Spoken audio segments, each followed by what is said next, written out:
Marcos capítulo 4, Evangelho de São Marcos, capítulo de número 4, eu vou ler do verso 35 em diante. Evangelho de São Marcos, capítulo 4, 35 em diante. Deus colocou, eu creio nisso, né? Deus colocou no meu coração falar sobre quando Jesus está no nosso barco, né? Verso 35 ao verso 41, vamos ler? Amém? Quem está comigo diz um amém forte aí, vai. Diz assim a palavra de Deus: naquele dia, sendo já tarde, disse-lhe Jesus: passemos para a outra margem. E eles, despedindo a multidão, o levaram, assim como estava, no barco, e outros barcos o seguiam. Ora, levantou-se grande temporal de vento, e as ondas se arremessavam contra o barco, de modo que o mesmo já estava a encher-se de água. E Jesus estava na popa, dormindo sobre o travesseiro. Eles o despertaram e lhe disseram: mestre, não te importa que pereçamos? E ele, verso 39, despertando, repreendeu o vento e disse ao mar: acalma-te, emudece. O vento se aquietou e fez grande bonança. Então lhe disse: por que sois assim tímidos? Como é que não tendes fé? E eles, possuídos de grande temor, diziam uns aos outros: quem é este que até o vento e o mar lhe obedecem? Glória a Deus pela palavra de Deus. Amém? Amém, irmãos? A Bíblia conta no Evangelho de Marcos, também essa história você pode encontrar nos outros dois livros sinóticos, né? Lucas e Mateus, mas Marcos entrou com alguns detalhes mais específicos. O Evangelho de Marcos foi narrado por Pedro que narrou para Marcos escrever. Marcos não presenciou toda a história de Jesus. Há historiadores, há estudiosos que dizem que Marcos esteve no finalzinho da carreira de Jesus acompanhando, tanto é que quando Jesus é preso no jardim de Getsêmani, lá conta a história de um rapaz que estava apenas envolto com um lençol, e deixa o lençol e sai fugindo dos soldados romanos. Os estudiosos hoje sabem-se que se tratava do evangelista Marcos, e Marcos foi discípulo de Paulo, foi discípulo de Barnabé e foi discípulo de Pedro. E com Pedro, já se sabe hoje que Pedro foi narrando os fatos, e Marcos ia perguntando para ele, e ele ia escrevendo os fatos segundo a ótica de Pedro. Talvez por isso que tenha tantos detalhes nessa passagem, porque Pedro era um pescador, Pedro conhecia aquele mar, Pedro conhecia a tempestade, Pedro era um profissional da pesca. Ali era o lugar onde ele tirava o seu sustento para a sua família. Ele cresceu, ele vinha de uma família de pescadores, provavelmente o seu pai, o seu avô e por aí ia, eram pescadores naquele mar, ou seja, no lago de Genezaré, no mar da Galileia. Então Pedro sabia o que era tempestade, Pedro sabia o que era situação adversa naquele lago. Não era como alguém que estava a primeira vez, ele realmente tinha prática, ele sabia. É igual eu ou a bispa diante de uma pessoa enferma, doente, contando os fatos. Eu vou no meu achismo, a bispa é médica, ela vai no conhecimento científico e médico que ela tem. É diferente. Tinha gente naquele barco que estava no achismo, Pedro era especialista naquilo lá. Talvez por isso tem tantos detalhes assim. E a Bíblia conta nessa parte que Jesus, talvez cansado, porque ele era Deus encarnado em homem,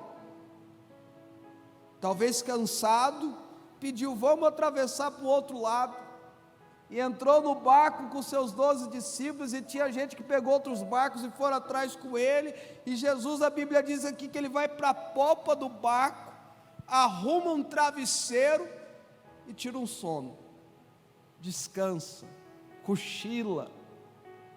Não é o que está aqui no meu estudo, mas eu acho tão importante a gente falar sobre isso, sabe, irmãos? Não despreze a graça que há quando você descansa. Não despreze o poder espiritual que há numa boa dormida, irmãos, numa boa descansada. Quando o seu corpo está cansado, a gente precisa descansar. Elias, olha o que a Bíblia diz, Elias estava deprimido, Elias estava correndo um risco de morte, Elias estava morrendo de medo, e a Bíblia diz que ele dorme, acorda, come uma comidinha feita pelo anjo, volta a dormir, acorda, come uma comidinha feita pelo anjo e anda 40 dias. Não despreze o poder que há num bom cochilo e numa boa comidinha caseira. Quem está comigo aqui, faz o sinal com a sua mão. Jesus foi descansar, e aquele barco sofre de uma tempestade terrível, ao ponto de Pedro, o especialista, veja, irmãos, é a segunda tempestade terrível que os discípulos passam envolvendo Jesus, não é? Teve aquela que foi antes dessa daqui, que Jesus vai ao encontro deles andando sobre as águas, e eles não o reconhecem, e ele acha que é um fantasma. Aqui já é uma outra, e a gente tem que aprender algumas coisas aqui. A primeira coisa que eu e você precisamos entender é que o fato de Jesus estar no nosso barco, e aí o que seria o barco? Empresa, família, negócios, casa. O fato de Jesus estar na nossa casa, o fato de Jesus estar na nossa família, o fato de Jesus estar no nosso negócio, na nossa empresa, o fato de Jesus estar em nós, não é um impeditivo para que haja tempestade. As tempestades acontecem mesmo quando Jesus está no nosso barco. Vocês estão entendendo o que eu estou falando? Mesmo Jesus estando na nossa vida, as tempestades acontecem. Essa teologia que diz que se Jesus está com você, nada de ruim vai acontecer, não é bíblica, ela é imoral e não é verdadeira. A verdade é muito clara. No mundo vocês passam por aflições, tem de bom ânimo, eu venci o mundo. Então não é o fato de Jesus estar com você, quer dizer que você não vai passar por tempestade. Alguém pode dizer para você, você está passando por isso porque você está desviado, você está passando por isso porque você está em pecado, você está passando por isso porque você não tem dizimado e ofertado, você está passando por isso por causa de sei lá o que. Não é o fato de Jesus estar com você que vai impedir a tempestade de te afligir. Não é isso que a gente vê na Bíblia. Mas eu tenho uma notícia. Vou falar igual o apóstolo César. Eu tenho uma boa notícia para você. Eu tenho uma boa notícia para você. Se ele está no barco, pode vir a tempestade que for, o barco não afunda. Pode vir o redemoinho, o tornado, a chuva, a onda, o barco não afunda. Agora vamos entender algumas coisas aqui. Primeiro, presta atenção, quem falou para o barco atravessar para o outro lado, quem tomou a iniciativa foi Jesus.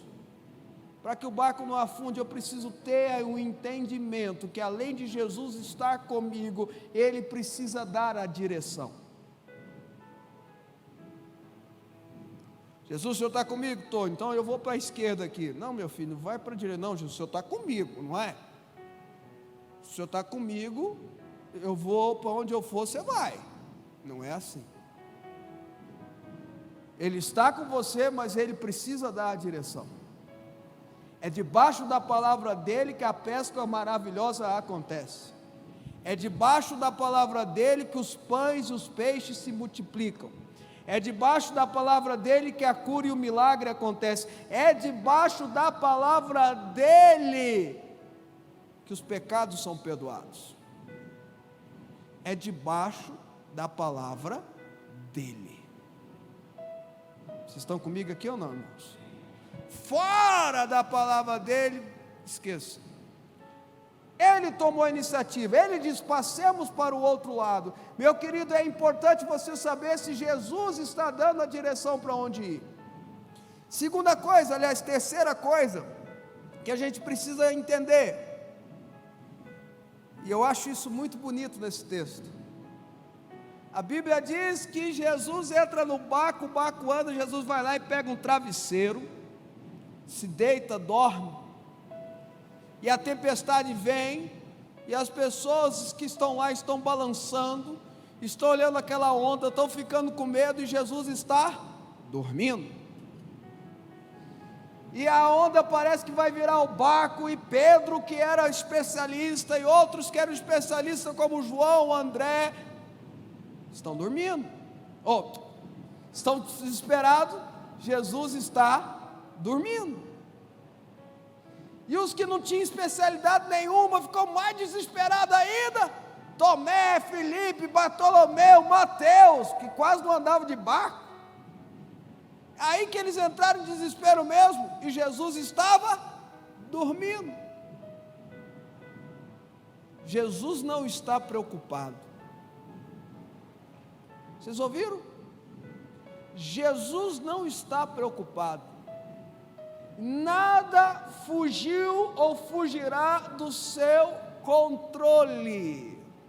Nada foge ou fugirá do seu domínio, da sua soberania, da sua permissibilidade. Jesus está dormindo. Pedro preocupado, os outros preocupados, sabe, irmãos, às vezes a gente está assim, desesperado, preocupado, choroso, ansioso, quase cavando já um buraco no chão, de tanto andar para lá e para cá, e Jesus não está preocupado. Nada surpreende a Deus. A bispa gosta de falar isso. A pandemia pode ter surpreendido muita gente, mas não surpreendeu a Deus.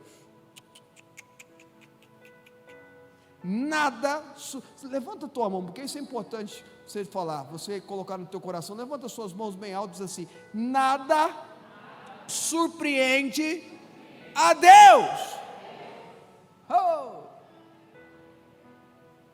Jesus está dormindo.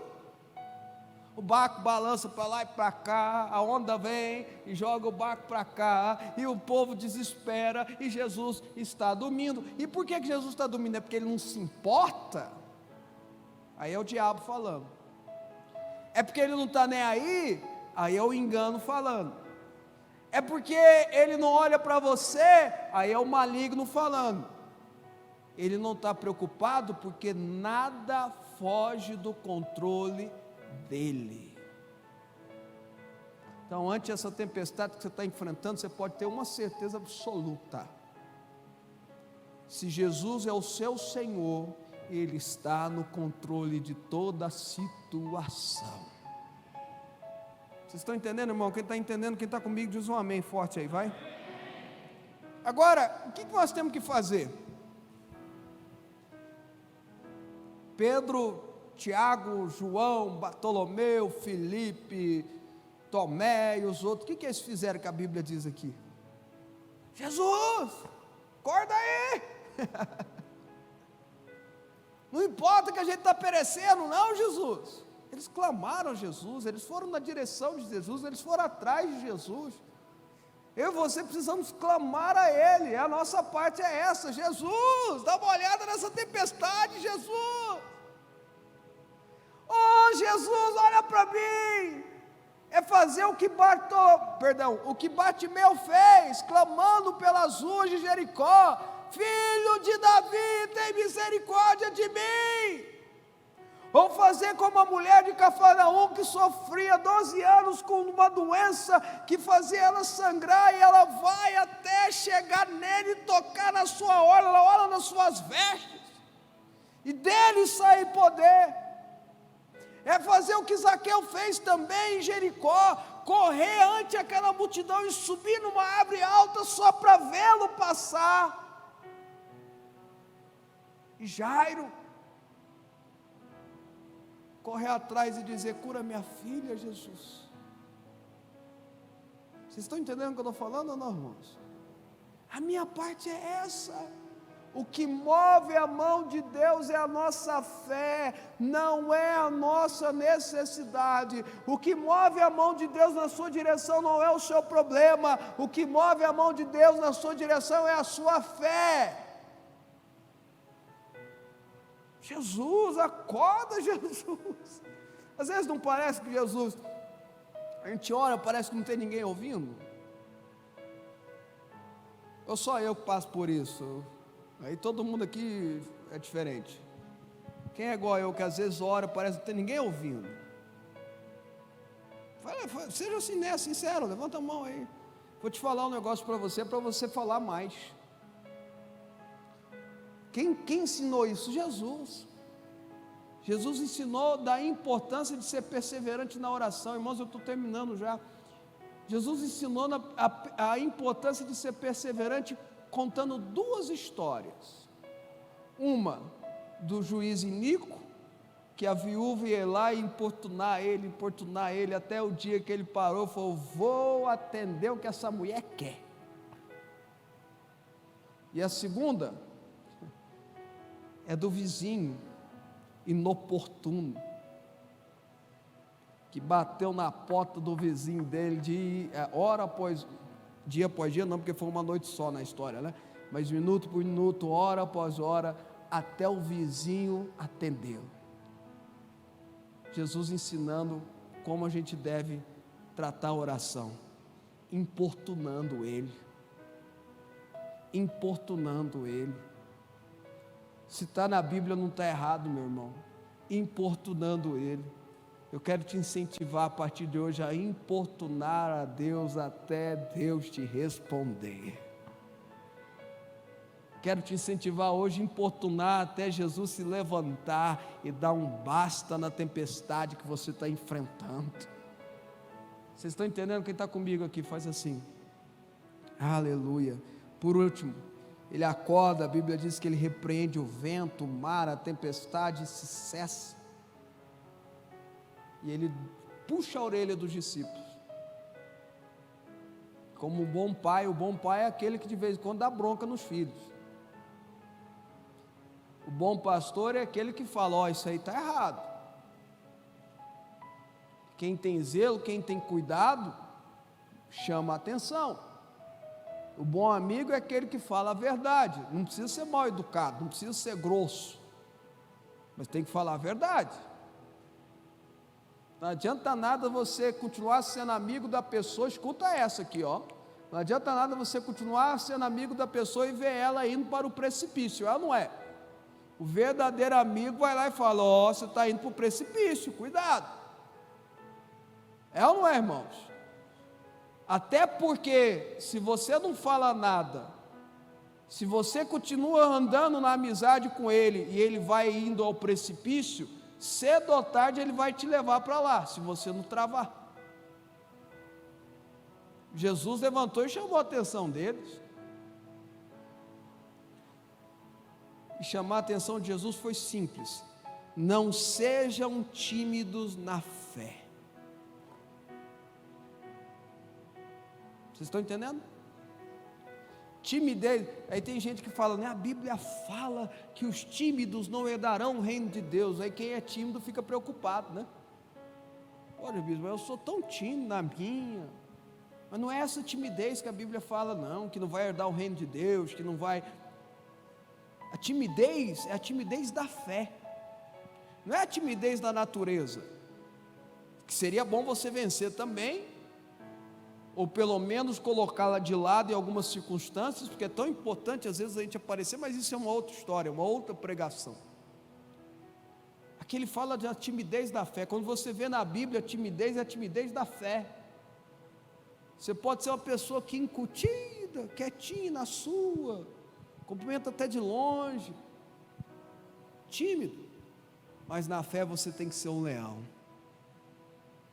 Na fé você tem que ter ousadia.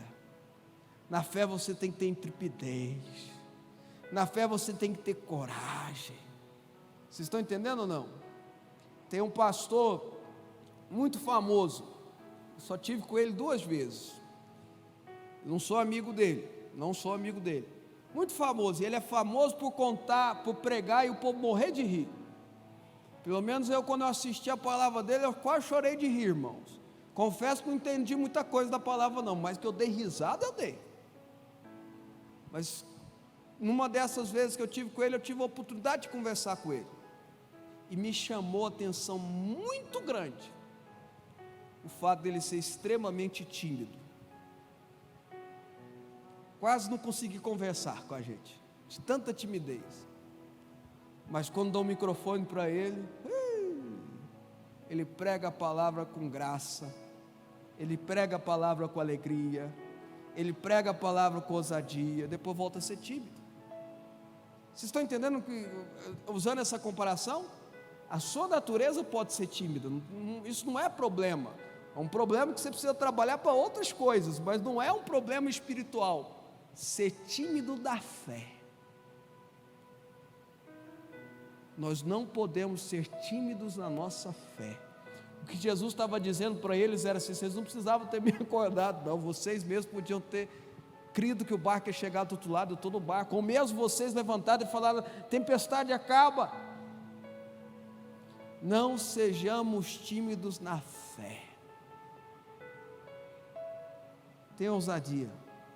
Você é autoridade na tua casa para repreender os demônios que se levantaram contra você. Você tem a graça e a unção para declarar sobre a sua vida profissional um dia melhor. Você tem a graça e a unção, a autoridade para declarar bênçãos sobre os seus filhos, sobre a sua casa. Não seja tímido na fé. Amém?